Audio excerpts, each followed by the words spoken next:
Abdul Rahman Azam, said Transjordan was to swallow up the central hill regions of Palestine with access to the Mediterranean at Gaza.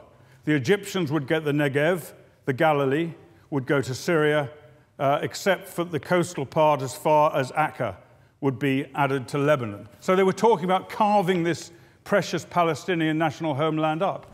How are you guys doing? Today we're watching Richard Kemp at the Oxford Union debate, talking whether the Arabs have failed the Palestinians or not. Let's take a look. The motion that the Arab world has failed the Palestinian people, I fundamentally disagree with. I'm not sure if it's usual for a speaker for the motion to disagree with it in this House, but I do. And the reason I disagree with it is because it's to say that the Arab world has failed the Palestinian people is like saying the Nazis failed the Jews in the Second World War. Thank you. It's not a matter of failure. What subject do you study? Law. Law. To say that a law professor at Oxford failed KD because maybe he neglected to look after his studies, he neglected to identify what kind of topics should be studied and so on to get his degree. That's failing somebody. But what the Arabs have done, what the Arab countries collectively have done, and what the Palestinian leadership have done, is far worse than failure. It is betrayal. It's betrayal, it's abuse, it's using them as cannon fodder.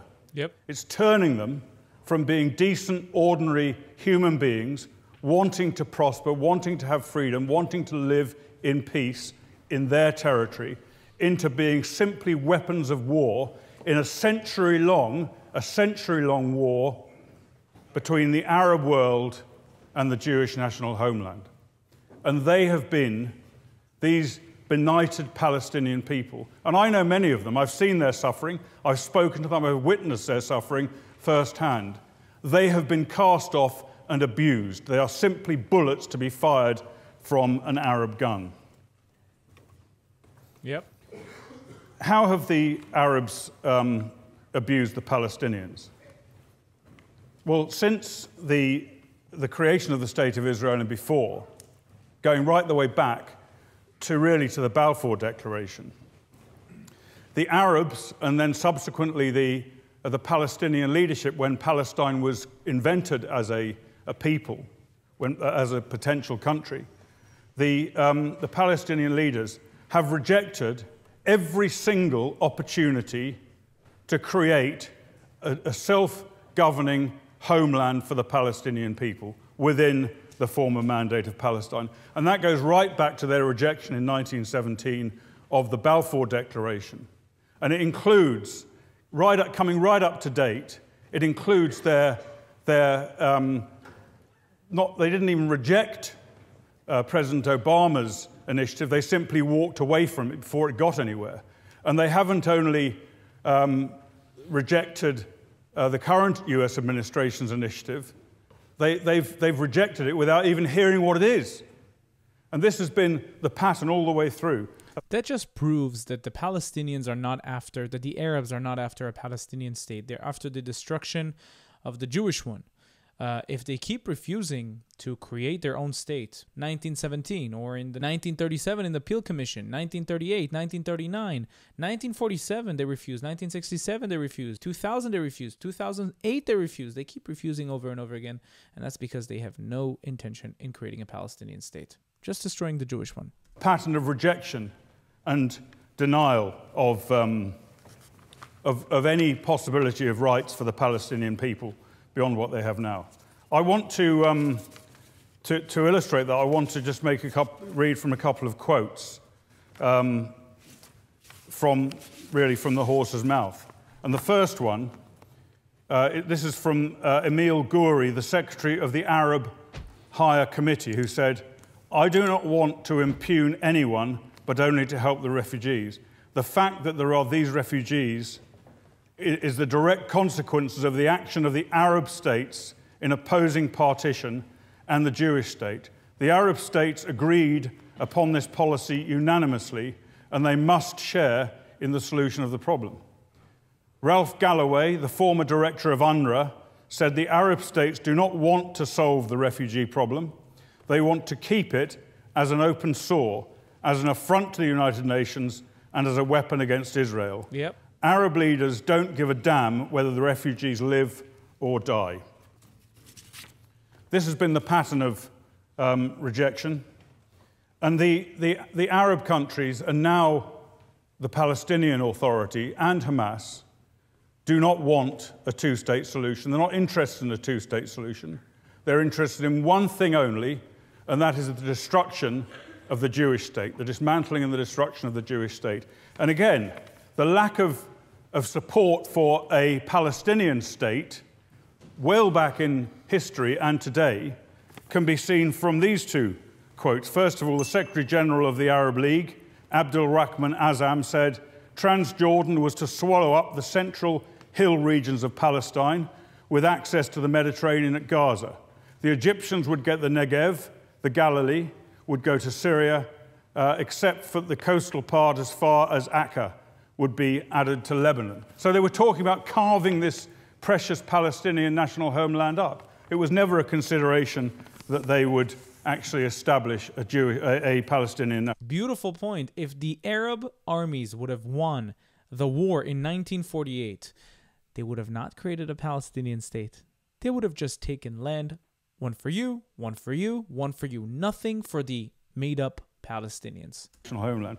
And President Nasser of Egypt said, the Palestinians are useful to the Arab states. As they are, we will always see that they do not become too powerful.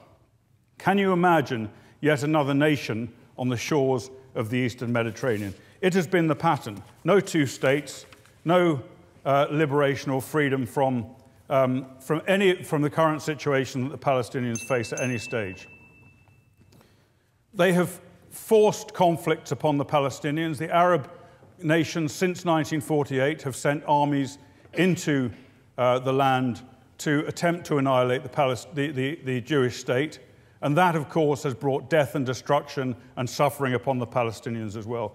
And since then, they have imposed and inflicted and supported and funded and directed terrorism against the Jews by the Palestinians. And that has been going on for a long time and continues today. It continues today in Gaza, from the Gaza border, and in the West Bank, and in other parts of Israel. And where is this funded from? From the greatest state supporter of terrorism in the world, Iran, and from Qatar, of course, the Arab country.